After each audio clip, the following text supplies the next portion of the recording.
Hello friends, Bigg Boss latest updates కోసం అయితే ఛానల్ని సబ్స్క్రైబ్ చేసుకుని నోటిఫికేషన్ అయితే ఆన్ చేసుకోండి. ఎనీవే, దివ్య నిఖిత అయితే ఎలిమినేట్ అయిపోయింది. ఓటింగ్ ప్రకారంగా చూసుకుంటే లీస్ట్ ఓటింగ్లో దివ్య నిఖితానే ఉంది. ఎనీవే, రీజన్స్ ఏంటి?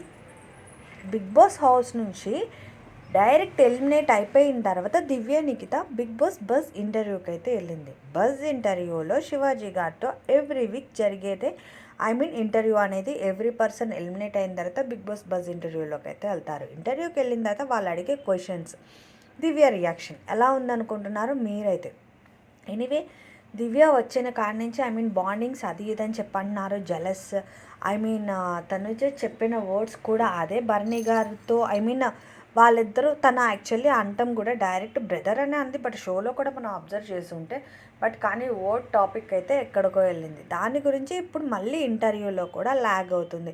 ఎవ్రీ నామినేషన్స్లో ఇదే గోల, మళ్ళీ బిగ్ బాస్ బజ్ ఇంటర్వ్యూలో కూడా అదే గోల.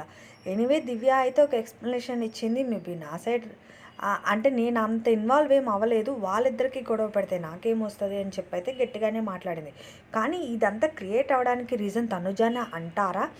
అంటే యాక్చువల్లీ తన నామినేషన్స్లో దివ్య ఎంట్రీ ఇచ్చిన కాడి నుంచి కూడా ఎవ్రీ టైం అదే రేస్ చేయడం వల్ల ఇలా ప్రమోట్ అయ్యిందా అంటారా? మీరైతే ఏమనుకుంటున్నారు? బట్ ఇంకా దివ్యాని ఏమేమి క్వశ్చన్స్ అడిగారు శివాజీ గారు? గేమ్ పరంగా అయితే దివ్య సూపర్ ఆడింది. స్ట్రైట్ ఫార్వర్డ్ మాట్లాడింది అనేది అయితే అందరూ అనే టాపిక్కే. బట్ కానీ తను చెప్పడం కూడా ఎమోషన్ అనేది నేను బాండింగ్ బ్రదర్ లెక్క ఫీల్ అయ్యాను, దాన్ని ఇట్లా అన్నారు అని చెప్పి తనైతే ఫీల్ అయింది. శివాజీ గారు ఏంటంటే వాళ్ళ మదర్ కూడా మాట్లాడొద్దన్నారు, భరణి గారికి దూరంగా ఉండమని చెప్పండి అని చెప్పి అన్నారు.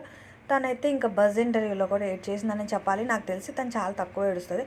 బట్ బజ్ ఇంటర్వ్యూలో అలాగే మొన్న రీసెంట్గా నామినేషన్స్ టైంలో తప్ప ఇంకెప్పుడు అలా తనైతే ఏడ్చినట్టయితే అనిపించలేదు. ఎనీవే, బిగ్ బాస్ బజ్ ఇంటర్వ్యూలో ఈ టాపిక్ కాకుండా ఇంకా ఏం మాట్లాడారో అనేది తెలుసుకోవాలనుకుంటే కనుక పక్కా ఛానల్ని సబ్స్క్రైబ్ చేసుకోండి. అంతేకాదు, బిగ్ బాస్లో లైవ్ అప్డేట్స్, దివ్యానికి వెళ్ళిపోయిన తర్వాత హౌస్లో ఏం చేశారు వీళ్ళంతా, ఉన్న హౌస్మేట్స్ అందరూ దివ్య గురించి ఏమైనా మాట్లాడుకున్నారా? ఇలాంటి ఇంట్రెస్టింగ్ టాపిక్స్ అయితే తెలుసుకునేకైతే పక్కా నా ఛానల్ని సబ్స్క్రైబ్ చేసుకోండి. అంతేకాదు, తను వెళ్ళిపోయే ముందు కూడా హౌస్లో ఎవరి గురించి ఏ నెగిటివ్ చెప్పలేదు. అందరి గురించి ఒకటే సజెషన్స్ ఇచ్చైతే వెళ్ళింది. తనకు అనిపించింది చెప్పాను అని చెప్పి కూడా క్లారిటీ ఇచ్చింది.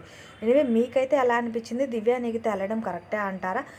ఓటింగ్ ప్రకారంగా చూసుకుంటే అయితే లీస్ట్ ఓటింగ్లో సుమన్ శెట్టి గారు అలాగే దివ్య నిఖిత ఉన్న విషయం అందరికీ తెలిసిందే కదా. ఎనివే, వీడియో అయితే నచ్చితే లైక్ చేయండి. ఇలాంటి అప్డేట్స్ కోసం ప్లీజ్ సబ్స్క్రైబ్.